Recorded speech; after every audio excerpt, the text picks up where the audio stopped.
అంతేనా గురుగారు? ఓకే. కోరికలు అనంతాలు గురువుగారు. కలలు కంటుంటాం, నెరవేర్చుకోవాలి కోరికలు. ఆశ గూడా అంతు ఉండదంటారు గదా!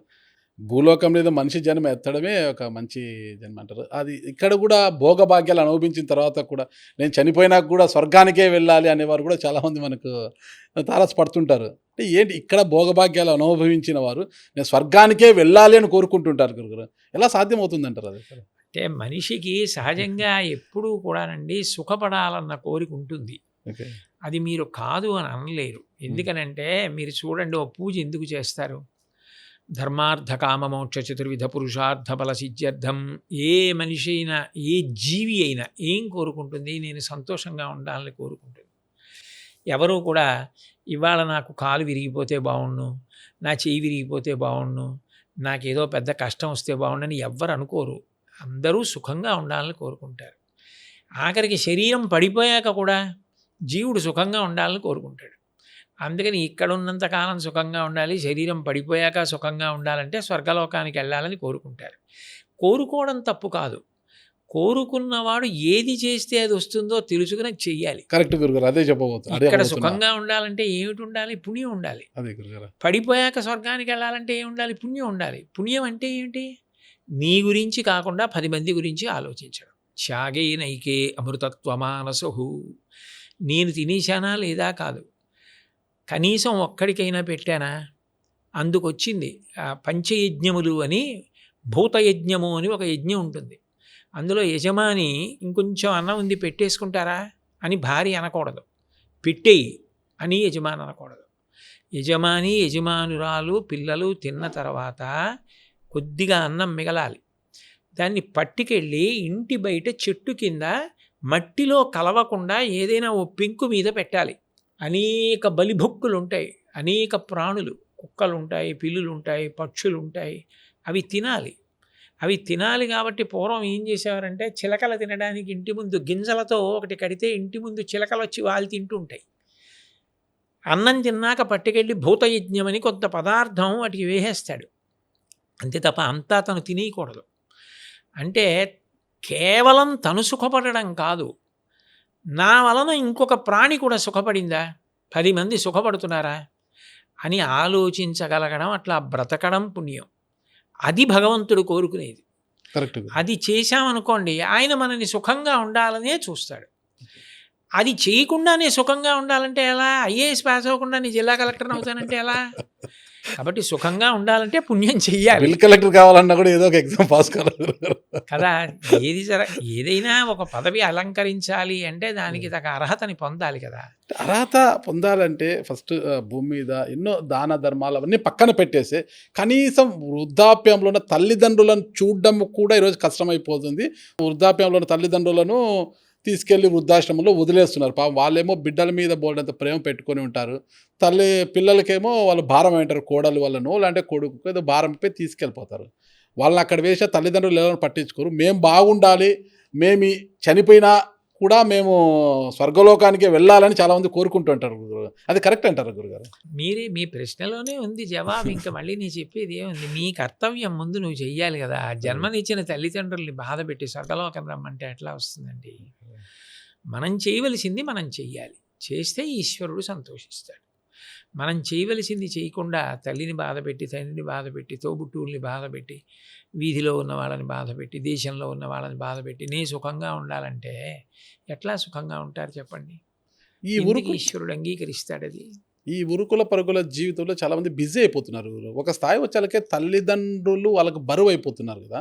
తల్లిదండ్రులను వృద్ధాశ్రమాలు తీసుకెళ్ళి వదిలేస్తున్నారు, అలా వాళ్ళు చేయి దులిపేస్తున్నారు. అది కరెక్ట్ అంటారా గురుగారు?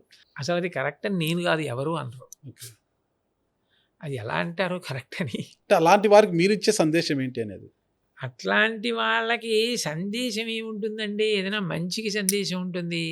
తల్లి విలువ, తండ్రి విలువ తెలుసుకొని, వాళ్ళు పెట్టుకున్న ఆశలు తెలుసుకొని, వాళ్ళు మన చేతుల మీద వెళ్ళిపోతే వాళ్ళకి అంతకన్నా కావలసింది లేదు. మనిషిగా పుట్టినందుకు వాళ్ళని సేవించడం అదృష్టం. ఇప్పుడు ఆవు ఎంత గొప్పదైనా కావచ్చండి. ఆవు ఏ తల్లి కడుపున పుట్టిందో ఆ తల్లి వెంట తిరుగుతుంది. నిమిషం ఆవు కనపడకపోతే దూడలు అరుస్తుంది. ఆ దూడ కోసం ఆవు అలా అరుస్తుంది. అదే ఒక 5 ఏళ్ళు పోయిందనుకోండి, ఆ ఆవుకి ఇది తన దూడ అని కానీ ఆ దూడను తీసుకెళ్ళిపోయినా ఎవరైనా వేరొక చోట పెరగడానికి అది వెళ్ళిపోయినా ఇది బెంగ పెట్టేసుకోవడం అలా ఏం ఉండదు. అది మిగిలిన ప్రాణులకు ఉండే లక్షణం. మనిషి అలా కాదు కదా. అనుబంధాలన్న మాట ఒకటి ఉంది కదా, బంధాలు అనుబంధాలు. అందులో దైవంతో సమానం కాదు, దైవమే భూమి మీద ఆ రూపంతో ఉన్న అనుబంధాలు ఉన్నాయి. మాతృదేవోభవ అంటే అమ్మ భగవంతుడితో సమానం కాదు, భగవంతుడు అమ్మ రూపంలో ఉన్నాడు. పితృదేవోభవ భగవంతుడే తండ్రిగా ఉన్నాడు.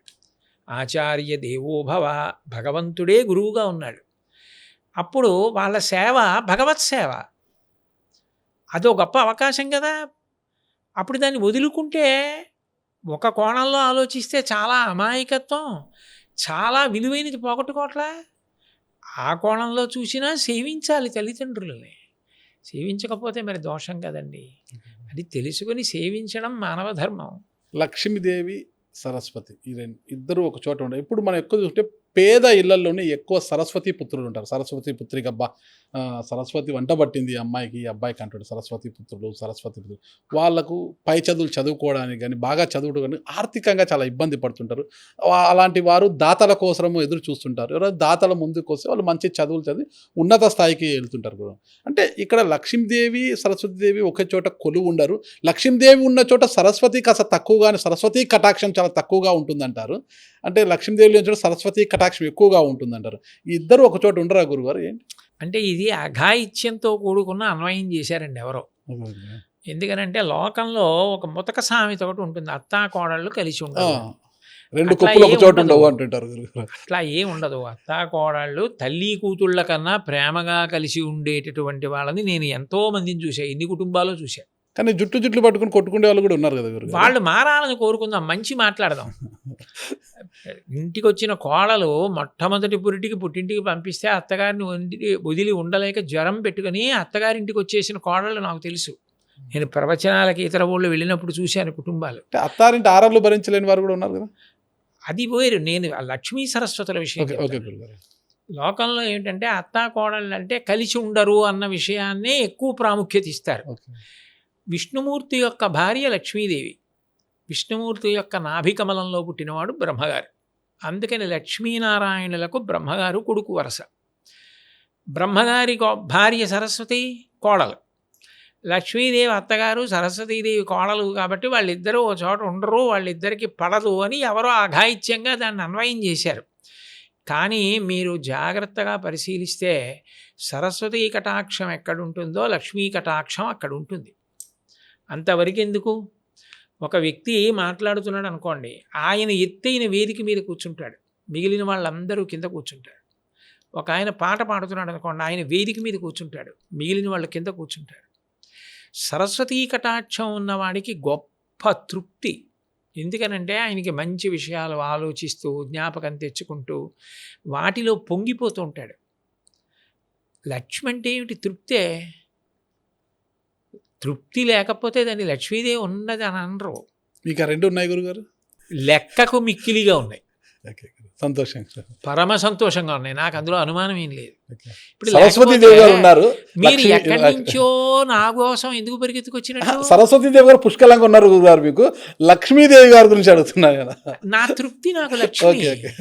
సరస్వతీదేవి అమ్మ మిమ్మల్ని నన్ను ఎవరన్నా అడిగితే నాకు లేనిది ఏమిటని అడుగుతాను. నిజమే, నాకు భగవంతుడు కొడుకునిచ్చాడు, కూతురునిచ్చాడు, మంచి కోడల్నిచ్చాడు, మంచి అల్లుడినిచ్చాడు. మంచి కోడలు మంచి అల్లుడు అంటే ఎలాంటి గురుగారు? కోడలు నాకు మంచి చెడు ఉంటాయి. అయ్యో ఎప్పుడు మామయ్య గారు అత్తయ్య గారు అని ఇవ్వవలసిన గౌరవం ఇస్తుంది. అమ్మ అదొద్దు ఇది చెయ్యి అంటే చేస్తుంది. అల్లుడు అంతే, అట్లాగే ఉంటాడు. కొడుకు కోడలు కవల పిల్లలు మనవలు ఉన్నారు, కూతురికి కవల పిల్లలు మనవలు ఉన్నారు, ఇద్దరికి కవల పిల్లలు. ఏంటి గురుగారు అదృష్టం? తృప్తికి ఏంటి ఉండాలి? ఇంకేమిటి ఇచ్చేస్తే తృప్తిగా ఉండాలి? నేను తింటే జీర్ణం అవుతుంది, చదివితే గుర్తుంటుంది, గుర్తున్నది చెప్పగలను, ఖచ్చితంగా గురుగారు, నడవగలను, కూర్చోగలను, పూజ చేసుకోగలను. ఇంకేమిటి ఇవ్వాలి ఈశ్వరుడు నాకు? నన్ను తీసుకెళ్లి రాష్ట్రపతిని చేయాలా, ప్రధానమంత్రిని చేయాలా? ఎందుకు నాకు? ప్రభుత్వ సలహాదారుని చేశారు గురుగారు, మంచి నేర్పించామని, అది చాలా గురుగారు. నాకు ఏది ఉందో అది నాకు పరమ తృప్తి కారణం. నాకు అసంతృప్తి పడడానికి ఈశ్వరుడు ఏమీ ఇవ్వలేదు. కాబట్టి నాకన్నా లక్ష్మీవంతుడు ఎవరండి? ఓకే. నేను మహాశ్రీమంతుడిని. చాలా సంతోషంలో చాలా శ్రీమంతులు, ఆరోగ్యంలో చాలా శ్రీమంతులు మీరు గురుగారు. ఆ 2 ఉంటే అన్నీ ఉన్నట్టే గురుగారు. సంతోషము, ఆరోగ్యము 2 ఉన్నాయంటే మనం నిజంగా శ్రీమంతులమే. లక్ష్మీ కటాక్షం మన పైన ఉన్నట్టే గురుగారు. సార్ గురువు మనం పురాణాలను మనం తీసుకుంటే ఋషులు హిమాలయాల్లో తపస్సు చేశారు, అక్కడ తపస్సు చేసి వింటుంటాం, విన్నాం కూడా, చదువుకున్నాం కూడా, మనం పురాణాలు చదువుకున్నాం కాబట్టి. అంటే అప్పట్లో వాళ్ళు ఒక దేవుణ్ణి ఆరాధిస్తూ తపస్సు చేసే దేవతలు ప్రత్యక్షం అయ్యేవారు, వాళ్ళకు వరాలు ఇచ్చేవారు అనేవారు. అది పురాణాలు మనం చదువుకున్నాం, అంతవరకు తెలుసు. ఈ జనరేషన్లో కూడా, ఈ కలియుగంలో కూడా మనము అలా వెళ్ళి హిమాలయాలకు అక్కడ వెళ్ళి తపస్సు చేసి దేవుడు ప్రత్యక్షం అవుతాడా గురుగారు? అది నమ్మచ్చా? నేను మీకు ఒకటి చెప్తాను చూడండి. తపస్సు అన్నది ఒక సాధనం. ఓకే. తపస్సు ఉండవలసిందే. అయితే ఇప్పుడు మీరు చెప్పిన పద్ధతి ఉందే, అది అన్ని వేళలా అందరూ అట్లాగే చెయ్యాలి అని లేదు. ఎందుకంటే భగవద్గీతలో తపస్సు అంటే ఏమిటో కృష్ణ భగవానుడు చెప్పాడు. అందులో చాలా స్పష్టంగా చెప్పాడు. శరీరంతో చేసే తపస్సు ఏమిటో చెప్పాడు, వాక్కుతో చేసే తపస్సు ఏమిటో చెప్పాడు, మనసుతో చేసే తపస్సు ఏమిటో చెప్పాడు. చెప్పినప్పుడు అందులో ఒక విషయం స్పష్టంగా, దేవ గురు ద్విజన్మ ప్రాజ్ఞపూజనం శౌచమార్జవం బ్రహ్మచర్యమహింసాచ శారీరం తప ఉచ్యతే అన్నాడు. పెద్దలని సేవించడం, భగవత్పూజ చేసి భగవంతుడికి కృతజ్ఞత చెప్పడం, మనం 10 మందికి ఉపకారం చెయ్యగలగడం, బ్రహ్మచర్యం పాటించడం, శౌచం అంటే ఎప్పుడూ మంచి విషయాలు ఆలోచించి మనసు పరిశుభ్రంగా ఉంచుకోవడం, శరీరాన్ని శుభ్రంగా ఉంచుకోవడం, లోపల ఎట్లా ఉన్నానో అట్లాగే పైకి మాట్లాడడం, కపట బుద్ధి లేకుండా ఉండడం, ఇదంతా శరీరానికి సంబంధించినటువంటి తపస్సే అన్నాడు. ఇప్పుడు ఇది చేయడానికి అరణ్యం ఎందుకండి? ఇది చేయవలసింది సమాజంలోనే. మీరు పెద్దలు వచ్చారు, ఇందాక మీరు అన్నారు అమ్మా నాన్నగారు, వాళ్ళ సేవ చేయడం తపస్సు అయింది.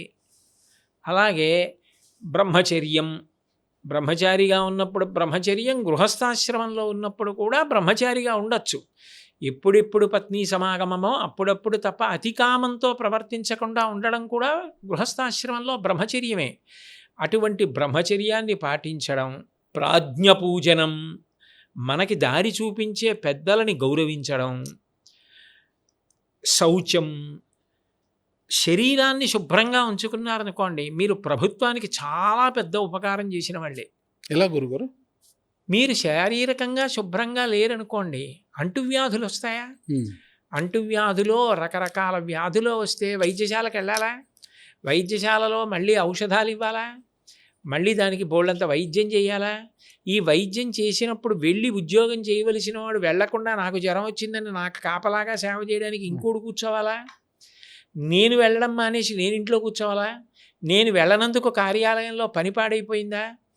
మరి ఇన్ని పాడైపోకుండా ఉండాలి అంటే ప్రభుత్వం, ప్రజలు అందరూ సంతోషంగా ఉండాలి. అంత వైద్యం మీద ఖర్చు జరగకుండా ఉండాలంటే శరీరాలు శుభ్రంగా ఉంచుకున్నాం అనుకోండి, అసలు చాలా వ్యాధులు రావు.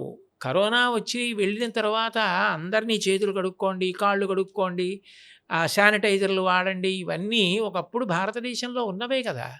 కాబట్టి శౌచం, శరీరం శుభ్రంగా ఉంచుకో. శరీరం ఒకటి శుభ్రంగా ఉంటే సరిపోదు, మనసు కల్మషభూయిష్టం కాకుండా చూసుకో. చూడకూడనివి చూస్తే ఉద్వేగపడతావు, వినకూడనివి వింటే ఉద్వేగపడతావు, ముట్టుకోకూడనివి ముట్టుకుంటే ఉద్వేగపడతావు. నియంత్రించుకో. మంచి విషయాలు చదువుకో, ప్రశాంతంగా ఉంటావు. మంచి సంగీతం విను, ప్రశాంతంగా ఉంటావు. అనుద్వేగకరం వాక్యం సత్యం ప్రియహితం చయత్ స్వాధ్యాయాభ్యసనం చైవ వాంగ్మయం తప ఉచ్యతే. భగవంతుడు 84 లక్షల జీవరాశులలో మనిషికి తప్ప ఎవ్వరికీ మాట ఇవ్వలేదు. ఆ మాట 10 మందికి శాంతి కలిగే మంచి మాటలు మాట్లాడు. పరమేశ్వరుడంతటి వాడు హాలాహలాన్ని కంఠంలో పెట్టుకున్నాడు, అమృతాన్ని లోకానికి ఇచ్చాడు. చెడు అని తెలుసుంటే కంఠంలో పెట్టుకో, మాట్లాడకు, మంచి మాట్లాడు, 10 మందికి ఉపయోగపడు. నీకు భగవంతుడిచ్చిన మాటతో ఇతరుల మనసు బాధపడకుండా నువ్వు 10 మందికి ప్రయోజనం కలిగేటట్టు మాట్లాడగలిగితే అది తపస్సే. అప్పుడు ఇవన్నీ తపస్సు కాలా? ఇవన్నీ ఈశ్వరుడు చెప్పిందేగా. అప్పుడు ఎక్కడో పురాణంలో ఎవరో అరణ్యానికి వెళ్ళి తపస్సు చేశారన్నది పట్టుకునే బదులు భగవద్గీతలో చెప్పిన తపస్సు చేసుకోవచ్చుగా, అది ఉపనిషత్తేగా. అది భగవద్వాణిగా, ఆయనే చెప్పాడుగా. ఆయన చెప్పింది చెయ్యండి, చక్కటి తపస్సు, అప్పుడు ఆయనే ప్రత్యక్షం అవుతాడు. పరిశుభ్రత గురించి శరీరం పరిశుభ్రంగా ఉంచుకోవాలి అనేసి. అంటే మన హిందూ సాంప్రదాయం ప్రకారం పొద్దున్న లేసిన మహిళలు ఫస్ట్ స్నానం చేసిన తర్వాతనే వంట చేసుకోవాలి గురుగారు. ఈ ఉరుకుల పరుగుల జీవితంలో పొద్దున్న లేస్తేనే కొంతమంది మహిళలు స్నానం కూడా చేయరు. నోట్లో బ్రష్ పెట్టుకొని పోయి ఇంట్లో వంట కార్యక్రమాలు ప్రారంభించేస్తారు. అలాగే అన్నీ కానిచ్చేస్తారు. టిఫిన్లు పెట్టడం, వంటలు. అవి కరెక్టే అంటారు గురుగారు? అసలు మహిళలు అలా అంటే పాటించరా? నా అదృష్టం ఏమో మరి, నేను ఇప్పటి వరకు అలా చూడలేదు. నేను అలా చూసిన సందర్భం ఉంటే అప్పుడు చెప్తాను. నేనైతే చాలా చూశాను గురుగారు. అందుకే అలా అడుగుతున్నాననమాట. గురుగారు, మీరు అరుణాచలం ప్రశస్తం గురించి మీరు చెప్పారు. ప్రశస్తం గురించి చాలా గొప్పగా చెప్పారు. రమణ మహర్షి గారి గురించి కూడా మీరు చాలా గొప్పగా చెప్పారు. అంటే మీ వాక్కుతోనేమో, మీరు సూచించడంతోనేమో ఇప్పుడు అరుణాచలం గురించి ఎక్కువ ప్రాముఖ్యత అయిపోయింది. లక్షల మంది అక్కడికి వెళ్తున్నారు మా గురుగారు. పౌర్ణమి రోజున రోజు వెళ్ళి ప్రదక్షిణలు, గిరి ప్రదక్షిణలు చేసేవారు ఎక్కువైపోయారు. గతంలో అలా లేదు. మీరు చెప్పిన తర్వాత అరుణాచల మహత్యం గురించి, రమణ మహర్షి గురించి చెప్పిన తర్వాతనే భక్తాదులు ఎక్కువ వెళ్తున్నారు అక్కడికి. మొత్తం తిరుమలకి ఎంత పోటెత్తున్నారు అక్కడ కూడా వెళ్తున్నారు. అయితే అక్కడ వారికి తగ్గట్టుగా వసతులు కల్పించలేకపోతున్నారు అక్కడ ప్రభుత్వం అసలుకి. ఇందులో ఒక విషయం నేను చెప్తాను చూడండి. నేను అరుణాచలం ఒక్కదాని గురించే చెప్పలేదు. తిరుమల గురించి చెప్పాను, శ్రీశైలం గురించి చెప్పాను, దక్షారామ క్షేత్రం గురించి చెప్పాను, అరుణాచలం గురించి చెప్పాను. అరుణాచలంకి అంతమంది వెడుతున్నారు అంటే వాళ్ళు అరుణాచలం వైపు ఆకర్షితులై ఉండి ఉండవచ్చు. అది వాళ్ళ భక్తి, వాళ్ళ అదృష్టం. వెడుతున్నారు, ప్రదక్షిణాలు చేస్తున్నారు, దర్శనం చేసుకుంటున్నారు, వస్తున్నారు. ఇప్పుడు భక్తి లేని చోట మనం చెప్పినంత మాత్రం చేత వెళ్ళడం సాధ్యం కాదండి. అంటే ఈశ్వర భక్తులు, ఈశ్వరుని కొలిచే చాలామంది ఇప్పుడు ఎక్కువగా అరుణాచలంకే వెళ్తున్నారు. అంటే అరుణాచలంలో మాత్రమే ఈశ్వరుడు కొలువై ఉన్నారా? అలా అని కాదు కదా. అట్లా అయితే నేను వెళ్ళినటువంటి శైవ క్షేత్రాలు కొన్ని ఉన్నాయి. వాటిలోనూ ఇసకేస్తే రాలదు. శ్రీకాళహస్తి ఉంది. శ్రీకాళహస్తి క్షేత్రంలో నేను దర్శనానికి వెళ్ళి గంటక పైచిలకు నేను లైన్లో నిలబడి వెళ్ళి దర్శనాలు చేసుకున్న మీరు రోజులు గురుగారు? ఉన్నాయి. అందులో మీకు అనుమానం ఏముంది? మీకు ప్రోటోకాల్ ఉంటుంది కదా గుడికి వెళ్తే. అది ఇప్పుడండి నేను మీకు ఒక విషయం చెప్పనా? గురుగారు. అంటే ఇది నేను పెద్ద ప్రచారం కోసమో డాంబికం కోసమో అని చెప్పట్లేదు. గురుగారు. అసలు నేను ఇప్పటిదాకా ప్రభుత్వం వాళ్ళు నాకు ఇచ్చినటువంటి కారు కానీ, వాళ్ళు ఇచ్చిన వ్యక్తిగత సిబ్బందిని కానీ, వాళ్ళు ఇచ్చిన జీతం కానీ నేనేం తీసుకోలేదు. ఓకే. నేను ఎందుకు తీసుకోలేదు అంటే వాళ్ళు నాకు ఒక పవిత్రమైన కర్తవ్యాన్ని ఇచ్చారు. మీరు నైతిక విలువల గురించి పిల్లలకి చెప్పండి అని అడిగారు. ఓకే. నేను వాళ్ళకి ఏది చేసి పెట్టగలనో అది చేసి పెట్టాను. ప్రభుత్వం కూడా అంత ప్రేమగా, అంత మర్యాదగా ముందుకొచ్చి ఇవి పిల్లలకు అందితే బాగుంటుందని వాళ్ళు వాటిని 5 పుస్తకాలుగా ప్రచురించి ఈ సంవత్సరం నుంచి పిల్లలకు అందరికీ ఇచ్చి అవి అందుబాటులోకి వచ్చేటట్టు చేశారు. నేను నిజంగా అది ప్రభుత్వం నాకు ఇవ్వనప్పుడు కూడా నేను పిల్లల కోసం అని చేశా. దానికి నిజానికి నాకు అంత లక్షల జీతం, అంత వ్యక్తిగత సిబ్బంది నాకు అక్కర్లేదండి. అందుకని నేను ఎంతో ప్రేమగా చెప్పా, ఇవన్నీ నాకు అక్కర్లేదండి, ఇవి లేకుండానే నేను చేసి పెడతాను అని చెప్పి నేను చేసి పెడుతున్నాను వాళ్ళకి. జీతం తీసుకోవట్లేదు గురుగారు? నేనేం తీసుకోలేదండి. ప్రభుత్వ వాహనము, సిబ్బంది అలా నేను కారు కానీ లేకపోతే వ్యక్తిగత సిబ్బంది కానీ, నాకంటూ ఒక కార్యాలయం సిబ్బంది కానీ అలా నేనేం తీసుకోలేదు. నేను పూర్వం కాగంటి కోటేశ్వరరావు ఎలా ఉన్నాడో ఇప్పుడు అలాగే ఉన్నాడు. మరి మీ జీతం ప్రభుత్వానికి ఇచ్చేసారు?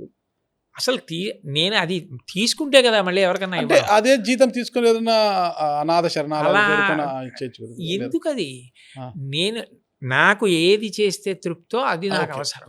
ఇప్పుడు పిల్లలకి ఇది చేసి పెట్టడానికి నాకు అంత అవసరం లేదనిపించింది. ఒకవేళ నేను రేపు నిజంగా నా వ్యక్తిగతమైన డబ్బు చాలా ఖర్చు పెట్టి తిరగవలసి వచ్చిందనుకోండి, ఏదన్నా ఇదే ప్రభుత్వ కార్యకలాపాల మీద తిరగవలసి వస్తే అప్పుడు అబ్బో చాలా ఖర్చు పెట్టవలసి వస్తుంది నా వ్యక్తిగత ధనాన్ని అని అప్పుడు నేను జీతం ఒక నెల తీసుకుంటే తీసుకోవచ్చు. కానీ ఇప్పటి వరకు నేను చేసిన దానికి అంత అవసరం జీతాలు తీసేసుకొని, కార్లు తీసేసుకొని, వ్యక్తిగత సిబ్బందిని తీసేసుకొని చేయవలసినంత అవసరం లేదని నాకు అనిపించింది. భగవంతుడి దయ వల్ల అలా చేశా. వాళ్ళు కూడా పాపం అంత సంతోషించారు. వాళ్ళు కూడా ప్రభుత్వ శాఖలకి సంబంధించిన వాళ్ళు అంతా సహకరించారు. కార్యదర్శులు వాళ్ళు అందరూ కూడా అట్లాగే వాళ్ళ పుస్తకాలన్నీ ప్రింట్ చేయించారు. ఈ సంవత్సరం ప్రారంభం అయ్యేటప్పటికీ పిల్లలకు అందించారు. వాళ్ళ పూనిక కూడా ఆ విషయంలో మంచిదే. నాకు కావలసింది ఒక్కటేనండి, బతికినన్నాళ్ళు బ్రతకం కదా, ఉన్న జీవితం తక్కువ, బహుశः ఆడుతున్నది ఆఖరి 10 ఓవర్స్. అది పిల్లలకి, పెద్దలకి 10 మందికి నా జీవితం పనికొస్తే నాకు అంతకన్నా తృప్తి ఇంకేం ఉండదండి. ఆ తృప్తి కోసం చేస్తున్నదే కానీ నిజానికి నేను అదేదో పెద్ద పదవని దానికోసమని కానీ ఒప్పుకోలేదు. ప్రభుత్వం మిమ్మల్ని ఇలాంటి అయితే గొప్ప అది గుర్తించి వాళ్ళు నాకు ఇచ్చినటువంటి ఒక మర్యాద, ఒక గౌరవం. మీరు ఈ క్యాబినెట్ ర్యాంక్ తీసుకోండి అని ఇచ్చారు. నేను కాదు అని అనలేదు. కానీ నేను అది అడ్డుపెట్టి దేవాలయాలకి వెళ్ళడం అవి నేను ఇప్పటిదాకా నేను ఎన్నో దేవాలయాలకి వెళ్ళా దాని తర్వాత దర్శనాలకి. ఆ పదవి లేకపోయినా చాగంటి కోటేశ్వరరావు గారికి గురువు గారికి ఎక్కడైనా ప్రోటోకాల్ అనేది ఉంటుంది కదా గురుగారు. ఆ పదవి ఏం అవసరం లేదు కదా.